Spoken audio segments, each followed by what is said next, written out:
What's up, everyone? Welcome into DodgerHeads, presented by DodgerBlue.com. My name is Jeff Spiegel. We got an awesome show for you tonight. In just a moment, we've got an interview with Alanna Rizzo from SportsNet LA, giving us a little bit behind the scenes on not only her personal story, but on Joe and Orel and what it's like to work with them, as well as some fun questions we got to ask her at the end. And then we'll close the show off by with Matt and I both giving you some observations from summer camp so far. But before we get to any of that, here's our interview with Alanna Rizzo. Well, Alanna, thanks for joining us tonight. It's a pleasure to have you, and I know it's sort of a busy season as everyone's getting ready for things to ramp up, so we appreciate you taking the time. The question I wanted to start off with is, you're somebody that's in our lives, you're in our living rooms, you're on our TV so often, and yet I know for myself when I was getting ready for this, it was sort of like, I don't know a ton about you. I know we've got a profile up on our website from back in 2018, but I'm curious kind of how you would describe the journey of your life. And I know this is a massive question, but sort of to getting to the point of here you are entering your 7th season with the Dodgers. No, I appreciate it, Jeff. Thanks for having me on, for both you and Matt. And it's been a long journey. As you mentioned, this is my 7th season covering the Dodgers, albeit this is a bit of a strange season. But I started my television career officially in Wichita Falls, Texas, back in 2004. And I went from Wichita Falls, Texas, from the CBS station there to CBS in Madison, Wisconsin. And then I had always wanted to go back home. I'm from Denver, Colorado. So I went back and I started working for, at the time, it was Fox Sports Rocky Mountain, and now it's AT&T SportsNet Rocky Mountain. But I covered the Colorado Rockies for 5 seasons, and that's kind of how I got into baseball. I didn't really even know much about baseball when I took that job. I mean, other than the basics, but it was a huge learning curve. And from there, MLB Network called, and I went from Denver to New Jersey/New York. And then when the Dodgers were launching their new network, SportsNet LA, in 2014, they had asked if I would want to join. And I had really missed being at the field and with the team from beginning to end. So I was averaging a state-to-state move every couple of years, but I've been in LA now, entering my 7th season. Got it. So baseball for you, it was not kind of a first love. I know you've got sports in your background, but baseball was not necessarily a part of your upbringing, so to speak?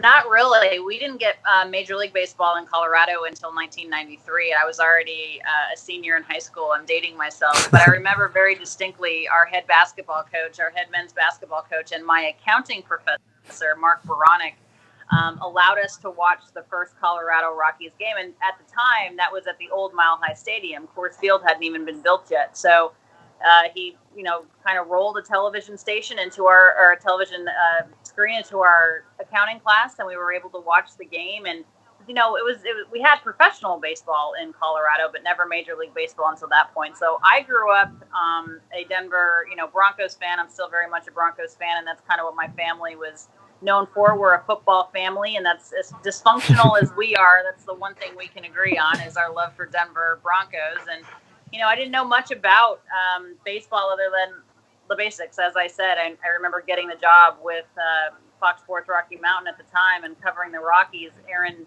Cook was their ace, and I didn't even know really what a sinker ball pitcher was, so it was a huge learning curve. And now it's my first love as far as sports is concerned. I love baseball so much, and I was so thankful for the opportunity to go back to Colorado, but be able to enter this journey that is Major League Baseball. Yeah, well, I want to pick up, you mentioned, I was looking when I saw in your bio, Wichita Falls, Texas.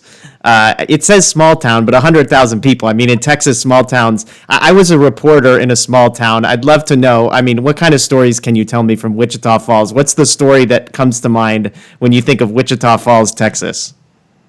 Oh, man.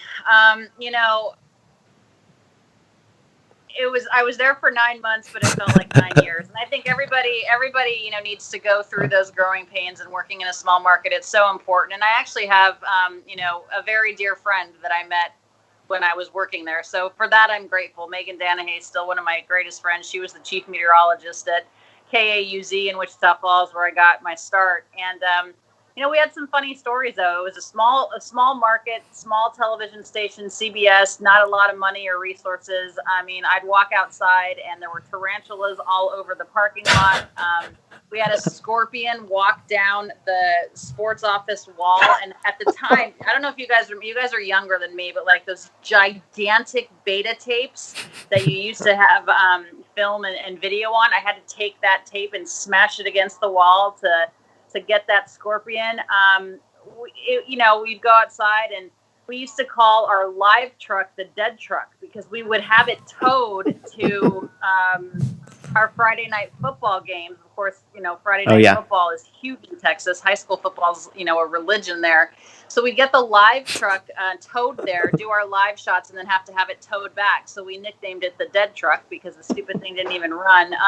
But I think it's so important to be able to go through all of those things in a small market and make your mistakes. I mean, people are a lot more forgiving when you make ridiculous mistakes. I remember I didn't know much about NASCAR. I still don't, but NASCAR was big in that community. And I remember calling Casey Caney. I messed up Mark Teixeira's name when Mark Teixeira was playing for the Rangers. That's an easy one. Before he went to the Yankees. I messed up Michael Kadyr's name. I was just getting started. It was my first television gig on air for real, getting paid for it. And I made a lot of mistakes, but you can do that in Market 142. You can't make those mistakes in Market 1, where I was with MLB Network, and then, of course, Market 2 here in Los Angeles. So now you obviously had all those experiences, and we've discussed it in the past. Coming to LA in 2014, what were your expectations and kind of covering the team, and have they been met, or has it been different than what you thought maybe it would be?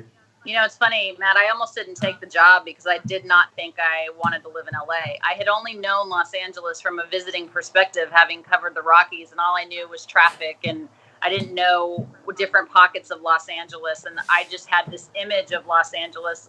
A lot of people do on the outside, right? If they don't live here, they don't know anything about this community. They don't know anything about the amazing fans and the people of Los Angeles, and I almost didn't take the job. And I'm so thankful that I didn't listen to myself, and I took it, and I love it, and I love living here. I live in the South Bay now, and I can't imagine living anywhere else. And covering this team has absolutely exceeded my expectations. I mean, when you've gone to the postseason the entire time I've been here, 7 straight years, and I'm entering my 7th season. So I'm not the good luck charm because they won the NL West a year before I even got here. So I can't take credit for it. But no, it's an amazing organization, obviously very historic.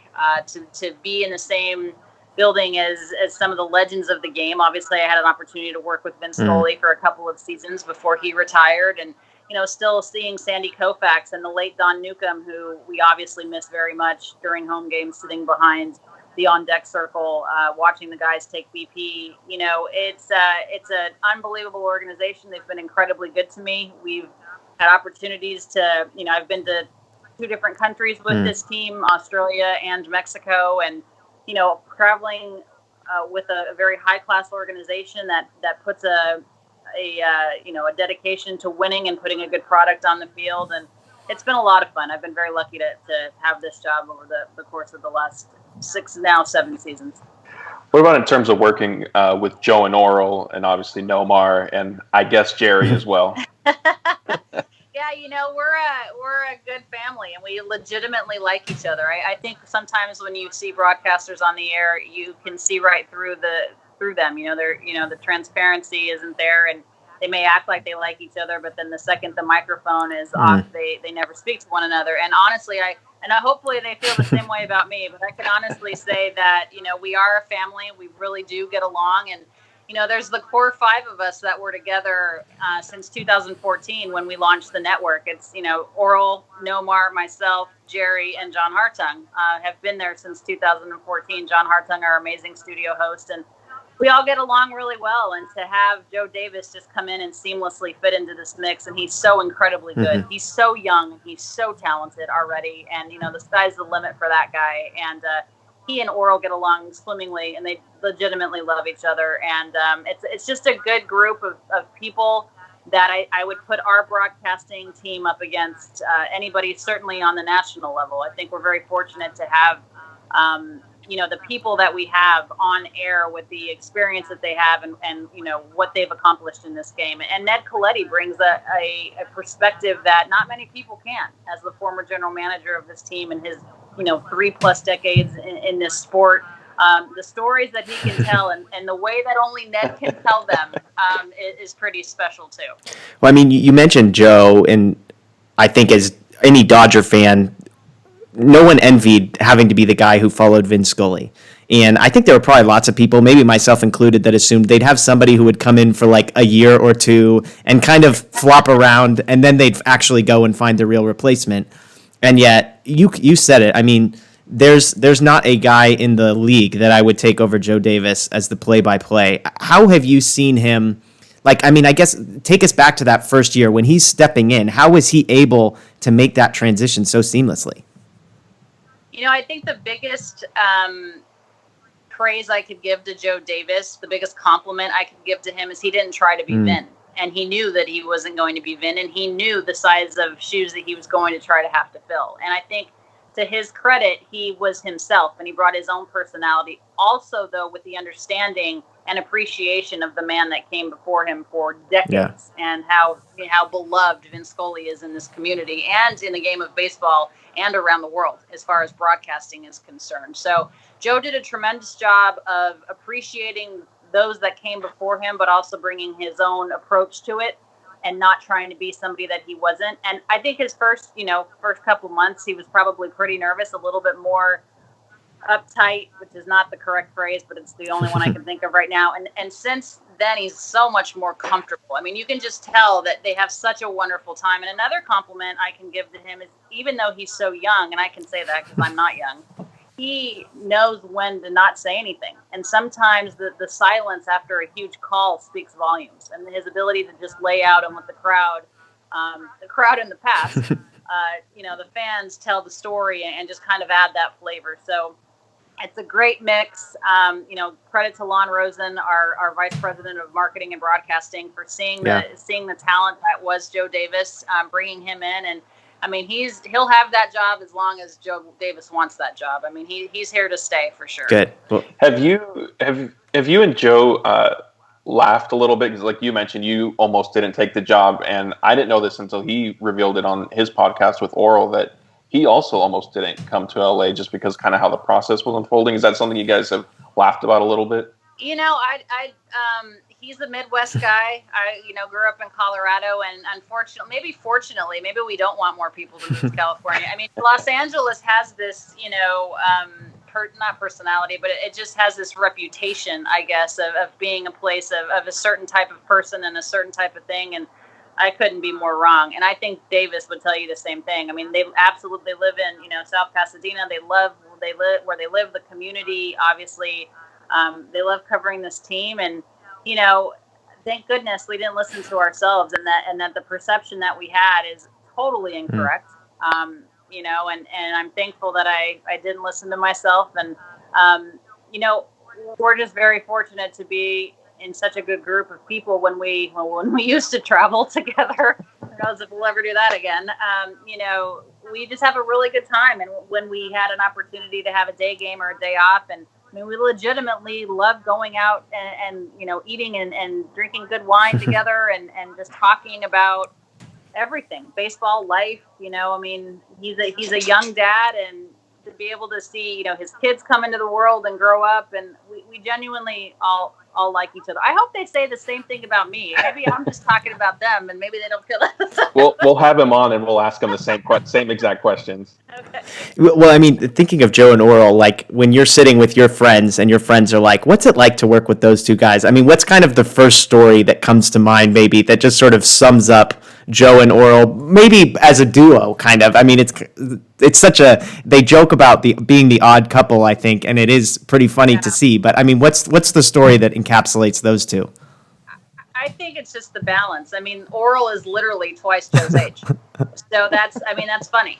Joe's 30 and Orel, is 60. So it's just funny that they complement each other so well. But I have to say too, even though that Orel is the World Series MVP, and Cy Young Award winner in 1988, and Orel is still this legend and a hero, Joe makes him step up his game. I mean, Joe's incredibly prepared, and there's something that goes along with that, and it's made Orel more prepared and embrace, all of the new sabermetrics and analytics and launch angle and exit velocity and WAR and this, that, and the other thing that didn't even matter in Orel's generation or when Orel played. And they complement each other well.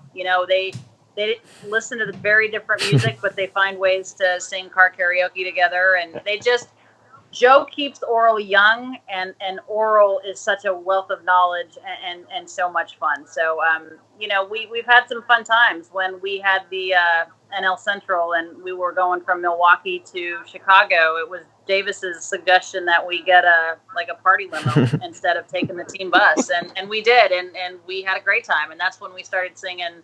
They started singing that song. I think it was Backstreet Boys or whatever, and then I would chime in, and it's a fun group of people, and we legitimately get along. It's awesome. I remember on one of the podcasts they were talking about favorite comedies, I think, and Joe Davis said his favorite was Superbad, which of course Orel had never seen before, and just envisioning in that moment Orel saying, "I'll have to check that out," and just envisioning to myself what that moment may have been like later that week when he may or may not have checked out that movie. It made me laugh. And so when you talk about the age gap, I'm certain that half the time, Joe is popping. It must be like a man's rite of passage that you guys know every stupid word to, every line to every movie. But Joe will spout out off a line of a movie, and Orel's like, I have no idea what you're talking about. So, but they get along really well, and there's a great common ground between the two of them. That's awesome. Well, one thing I've wondered, sort of switching gears and thinking to this season and everything that's going on, is there's all these conversations about players opting in or opting out and health and that kind of thing. One thing I was curious about, I mean, as a reporter, as somebody who's going to be around the team, I'm curious what that decision-making process was like for you, or if you've heard from other people in the same shoes. I mean, it doesn't get talked about, and maybe it's because, or at least in LA, we haven't heard of people saying they're out, but I imagine that was something that you had to think through and process through personally. Well, I mean, it was never a question for me. I knew if we were going to play baseball, I wanted to be a part of it. I have very different access this year than I've had in the past. I mean, I've always done, pretty much 200 games a year between spring training, the regular season, and the postseason. And it's kind of a badge of honor to say I've been in the trenches with these guys. Certainly not to compare myself to what they go through, but I have the same exact schedule that they do. And now it's very different. This is the first time in my career that I won't be traveling with the team. And that was hard to hear. It was hard to swallow, to hear that I'm not going to be with them, but I also understand it. And this is bigger than baseball, and I have no desire to travel. I understand this is the first world problem, but I have no desire to travel commercially to all of the away games because it's not safe and it's not worth it to me. And, so I do have my distance. I'm tier 3. So my access to the players is the same as everybody's. It's through a computer screen now. Everything is via Zoom. And actually today during the inter-squad game, since the teams are playing each other, Kike was walking from the Dodgers dugout to the visiting dugout. And I was just like, I screamed his name from, the level of the press box just to say hi, and the other day when we first were able to go to Dodger Stadium, when they started summer camp, Alex Wood and Ross Stripling were leaving the bullpen, and I saw Ross throw, but I didn't see Alex throw. So I yelled down, "Woody, have you thrown?" He's like, "Yeah, I already threw." I mean, that's how we have to communicate now. So it's just a really weird time. It's incredibly impersonal. I don't like it, but I get it. And, I don't know if we'll ever go back to the way that things were. I hope that we can, because there's so much of my job that's that personal relationship and body language and tone of voice and just getting to know the guys and having known them for 6 years now, remembering when these kids got drafted and now they're, Corey's getting married, and like, it's a process to see these guys through all of the stages of their life. And now it's very impersonal, and it's through Zoom communications, and I'm grateful for that, but my job is very different, but I never, even considered opting out. What would you say your level of concern kind of reached maybe throughout the past few months when there was negotiations and they kind of stalled and there was just different interpretations? Obviously, the union would say one thing and the league was painting a completely different picture. Did you ever worry that maybe there wouldn't be a season? Yeah, I did a lot, almost every other day. that because all of this stuff was coming out and, everything was playing out in the media, and I thought it was handled really poorly on both sides. And I didn't think we were going to have a season, not only just the negotiations, but just COVID in general. I didn't know what was going to happen. And now here we are again in California shutting a bunch of things down too. So I don't know if that will extend into professional sports. I mean, literally it's minute by minute, and it's a matter of adjusting. And I'm thankful that the league and the Players Association were able to come to some sort of agreement. I can't believe it took as long as it did. And again, it was played out in the media, and I don't like that aspect of it. I think it looks poorly upon our sport.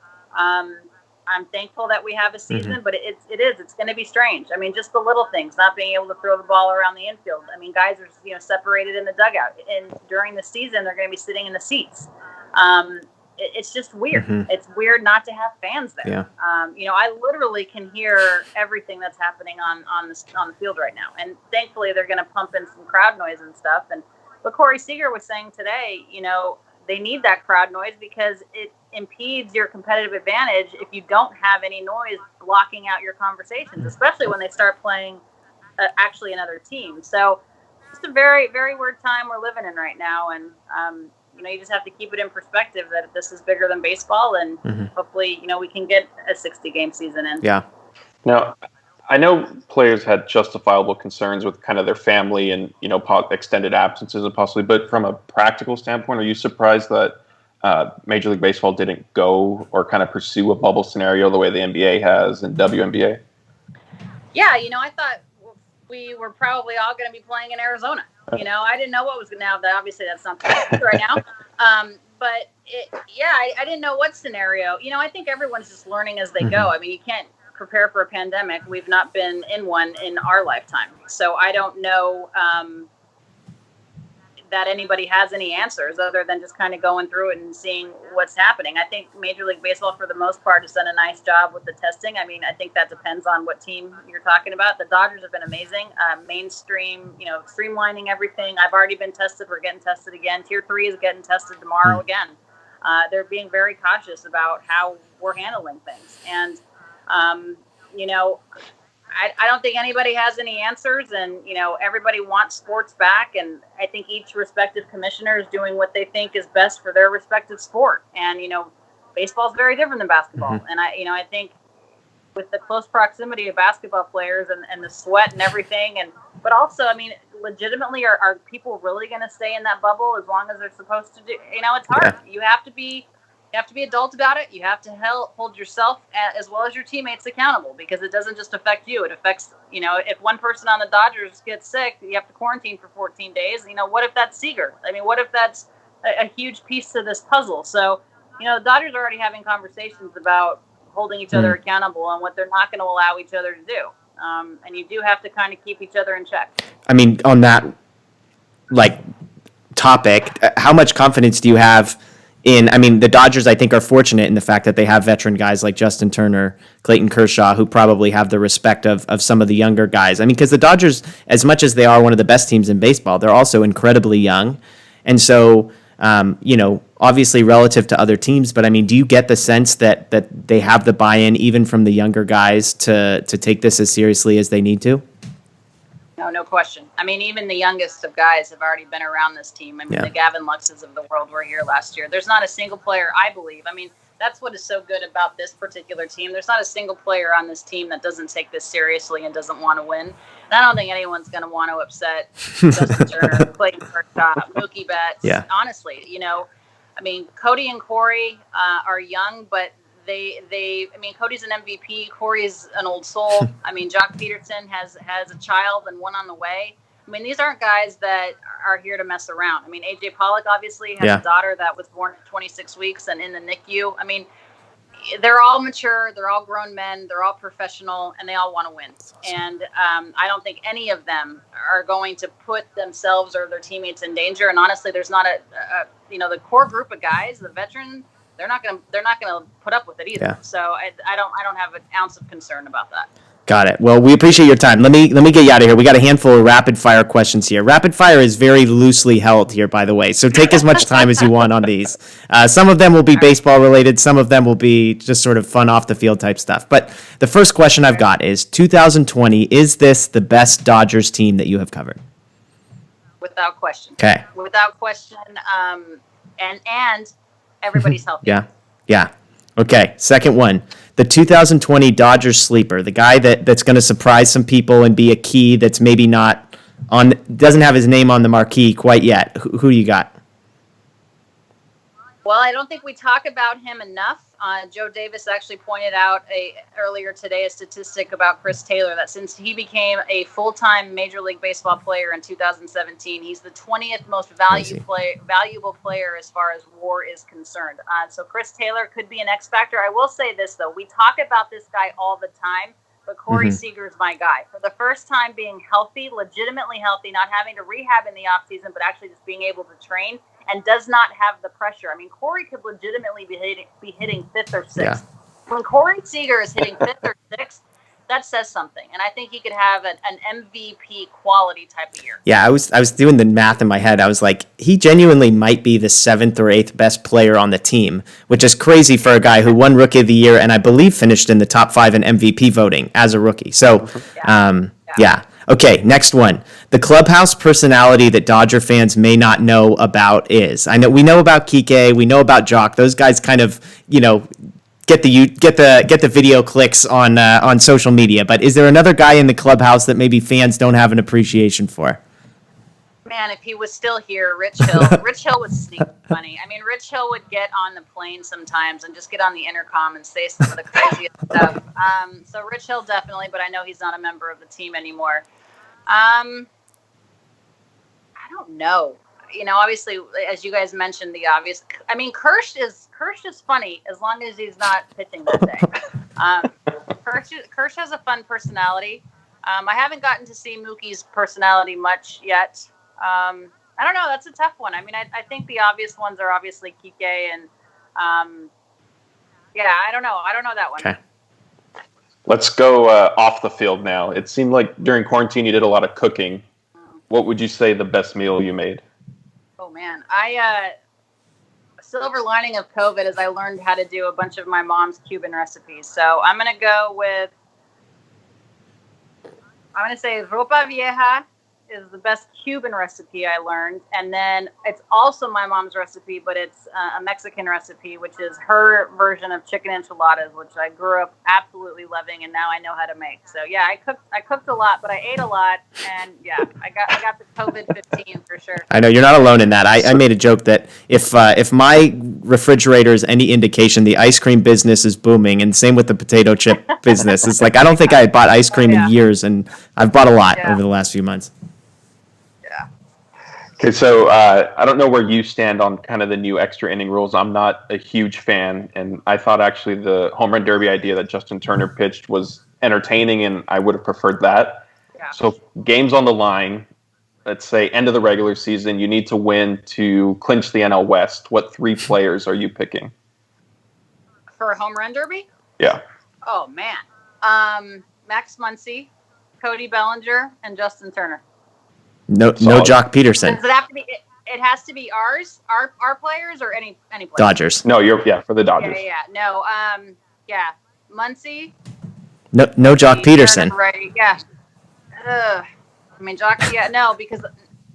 I know that's the problem. Those are my guys. Muncy, Belly for obvious reasons, and I just think Turner's clutch. Yeah. Turner's to me the most clutch hitter that this team has. We talked about this a few months ago. I wonder how long until Edwin Rios sneaks into that conversation. That guy's swing is smooth. No doubt. He looks great. And he can be such a huge piece of this puzzle coming off the bench in particular. I mean, he just rakes. Yeah. So he's had a solid summer camp for sure. Okay, your preferred color of Gatorade to get drenched with in a post-game interview? Water. Yeah, Gatorade sticks to my clothes. I'm getting pretty good at I've noticed that. My cat-like reflexes. Yeah, I'm going to go with water. Okay. Okay. I can get that out of my clothes. Here's another ridiculous one. Joe and Orel on their podcast, they've been asking Dodger players in a cage match who would win. And so I want to know, amongst the broadcast team, in a cage match, who do you have your money on? I read you were inducted into your high school's Athletics Hall of Fame. So, I mean, it feels like you might be the obvious pick here. I'm gonna take myself. Bring it. Okay, good. Well, good. Well, I'm Cuban, Jeff. I'm Cuban and Italian. Bring it. Okay, and like I said, I mean, I read that you were in your high school Athletics Hall of Fame. So, for running. Okay. Yeah, not for fighting. But Well, hey, for running. cage match, having to move around, run around a bit, that doesn't hurt.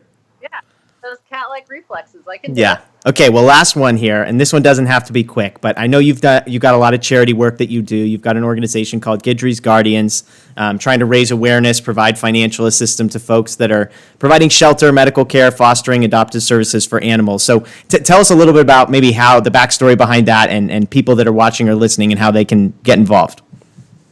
Oh, thanks. Yeah, Guidry's Guardian Foundation is my philanthropic endeavor. It's named after my dog, Guidry, who I adopted in 2009 out of the Humane Society of Boulder Valley in Colorado. And adopting him just really opened my eyes to the need for fosters and adopters of pets in shelters across the nation. The amount of pets that are euthanized on a yearly basis across our country is absolutely astronomical. And here in Southern California, we have a lot of pit bulls and chihuahuas, but primarily pit bulls in overcrowded shelters, and many animals getting euthanized, put to sleep for no reason other than there's just no space for them. So we have an unbelievably huge problem of backyard breeding and overbreeding of pit bulls, and then one in every 600 pit bulls finds an actual forever home. Wow. So the purpose of Guidry's Guardian Foundation is to provide financial assistance to rescues and individuals who can help dogs get off of the streets and out of high-kill shelters, to provide them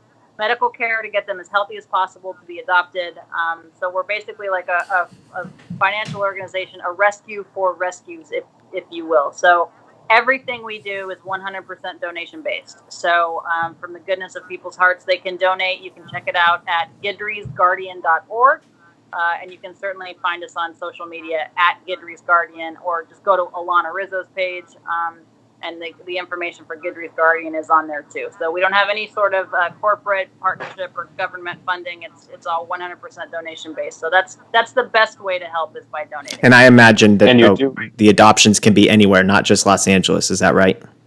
Right. Yeah. We primarily, the most that we've done is in Southern California, just because this is where I live and where I'm the most connected as far as the rescue community is concerned. But no, we are a nationwide foundation.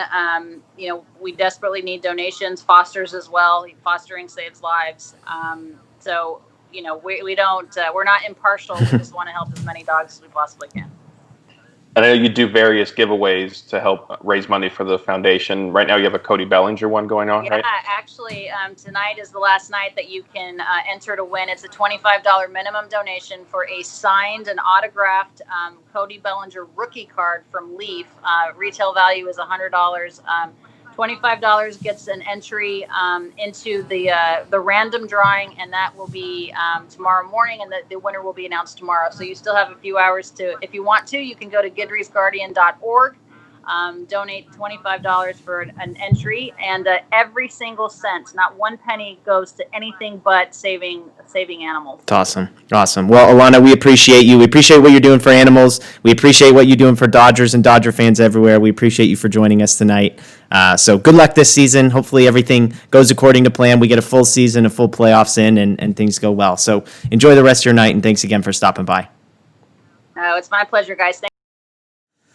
Well, it's great having Alanna on. Obviously, as Dodger fans, like I said, we're lucky to have her, and so we appreciate her coming on. And but before we end, we didn't want to leave without talking a little bit of Dodger baseball. There has been some action, some intra-squad games that have been taking place, summer camp as well. And so I wanted to get Matt's observations and give a few of my own as well. And so, Matt, we asked for your 3 biggest observations, takeaways from summer camp so far. Why don't you give me your first one, and we can alternate here. Well, first, let's start off with, where do we stand on kind of the summer camp / spring training 2.0 thing?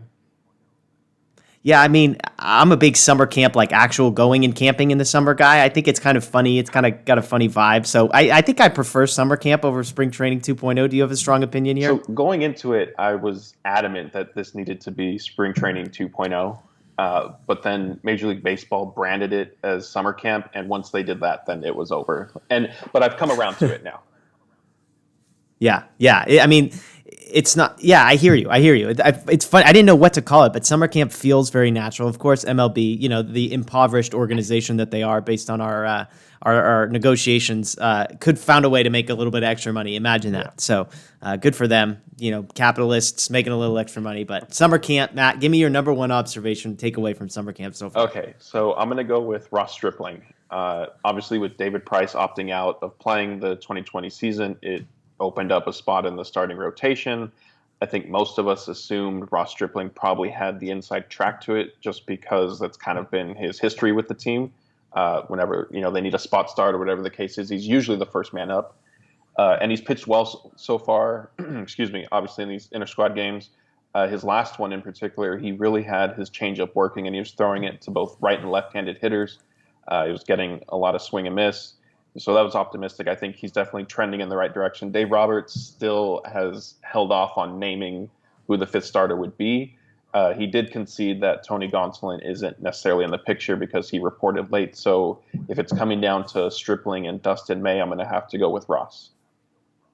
Yeah. Yeah. Well, my biggest observation is kind of a fun one. It's got to be Chico. It's got to be Chico as the number one storyline. For those that aren't following, Francisco Herrera, he's a Dodger clubby who somehow got the opportunity to start filling in at left field. They needed some warm bodies, some guys who could play. So he ran out to left field, and the guy's been throwing people out. I believe tonight he might have, did I read that he doubled off Mookie Betts?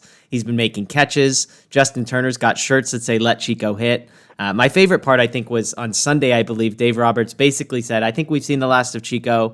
And then Ross Stripling tweeted that he was going to go chat with Dave Roberts about that. Immediately, Chico's back out there on Sunday night. So, Ross may not be the fifth starter, but apparently he's got some sway in the clubhouse. But Chico's got a cool feature about himself in the LA Times. It's just, I love the story. It's sort of like every person's dream. Here's a guy that wasn't good enough to make the major leagues and yet found his way there, and here he is getting to have his moment in the spotlight. So I can't go too long without giving Chico a shout out. Yeah, absolutely. That's a good call. So no, my next one that I'll give you, and I think it's probably obvious for anybody who's watched the games, is Mookie Betts. He's pretty much been as advertised so far. He hit another home run tonight, Tuesday, in the inter-squad game. Another one to the bullpen, and he historically, and he himself admitted that he doesn't really fare all that well in a spring training setting, which, even though this is summer camp, that basically is spring training. Very different, very different.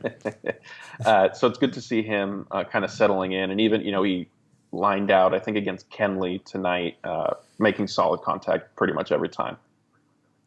I love it. I saw the score posted top 20 players in Major League Baseball, and the Dodgers had numbers 3 and 4. So, that's a pretty impressive thing. And some would argue that maybe Buehler deserves a little bit more love. He's probably right off the fringes of the top 20. So that's a good one for sure. And my second one is just the Dodgers getting back to full strength. So over the last week, Gavin Lux, Pedro Baez, Scott Alexander, Kenley Jansen, AJ Pollock have all reported. Keibert Ruiz is the only person who has yet to report. Obviously, they're not clarifying why he hasn't. There's been some hints that some of these guys might have been held up by some of the rules that Los Angeles and California in particular have to deal with. But I'll be curious to see over the next week or so if these guys struggle to get acclimated. I know Gavin Lux's first game was not pretty. It was a lot of outs, and made sense. It was a guy that was a week behind everybody else. And so I'll be really fascinated to see how, especially the pitchers, because, Baez, Alexander, and Jansen, you could argue, are 3 of the 4 or 5 best bullpen arms that the Dodgers have. So can they get those guys ready to roll for opening day? That's kind of another thing that's both an observation and something to watch, I guess, going forward for the next few days. Yeah, so my last one is, as much as you correctly highlighted that the Dodgers are, quote-unquote, at full strength with having players back in camp, where's Walker Buehler been? It's kind of the question that's hanging over. Dave Roberts was asked about it. He didn't flat out deny that there is an injury. He basically said Buehler isn't built up as Stripling, Alex Wood, and Clayton Kershaw are. And he explained that the reason for that is because those 3 pitchers continued throwing throughout quarantine, whereas Buehler made the decision to shut it down because there was so much uncertainty about when, and I mean, frankly, you could say if baseball was going to be played. Yeah. But, Roberts doesn't seem too concerned. He said Mark Pryor was fully aware of what Walker Buehler was doing, that sort of decision.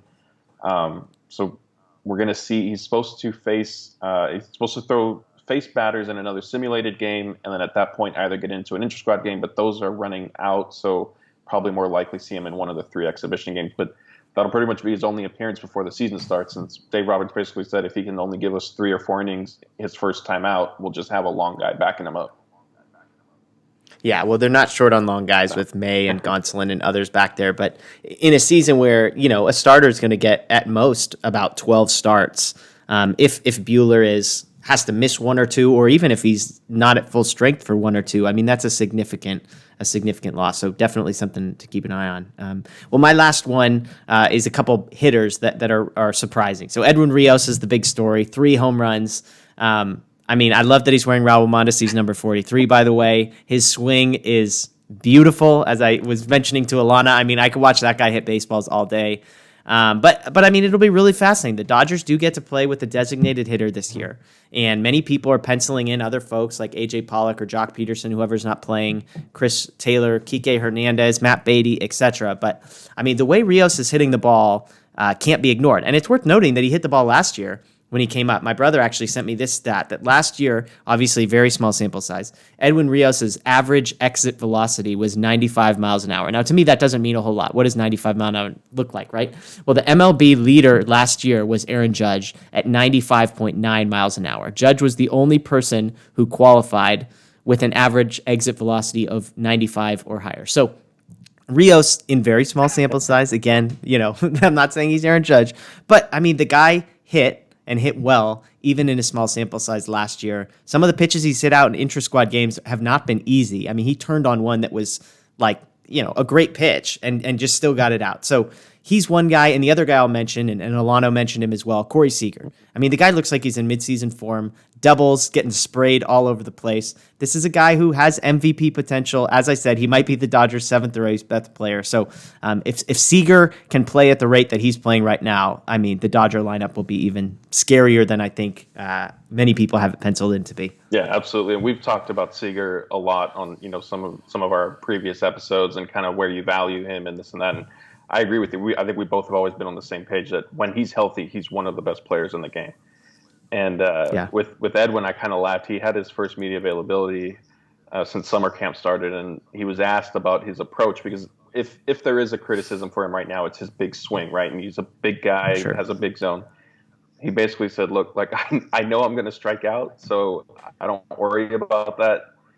But then he I don't want to say he backtracked, but he clarified that he's mindful of needing to still stay within the zone and be better at pitch recognition. But he basically said, look, I'm here to hit home runs. It's kind of how I took it. Yeah.